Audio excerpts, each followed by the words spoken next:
bona abantu bayi-separate bayohlula uku-understanda umohluko phakathi kwe-respect ne-discipline. Bacinga abantu i-respect yi-discipline. Kanti i-respect is a feature of discipline. Connotatively, those two words are similar, but denotatively, they're different.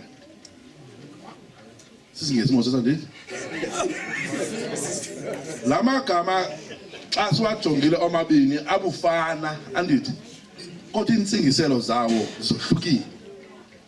Yabona mawusithina abantu esiphethe ke izindawo esiphethe kuzo.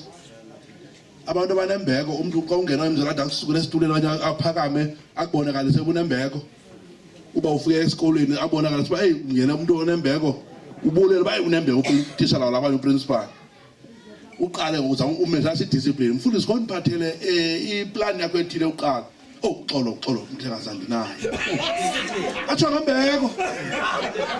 Xolo mhlekazi xolo. I-work plan yakho iyoba mhlekazi benzoyenza next week xolo. Lo muntu unayo intoni i-respect but akanayo intoni i-discipline. I-discipline is an ability to know what to do, when to do, how to do, and why do you do it. That is discipline.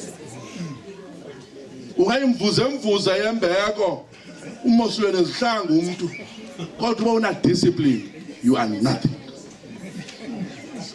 I-success ke xa ungumuntu ukhula ubheka phambili kwi-professional world and it's not mostly on respect, but you have to get respect. But what will bring if showers for success will be discipline. Will be an ability to know what to do. During you have to work. Wazi into yoba yintoni into zokuqala.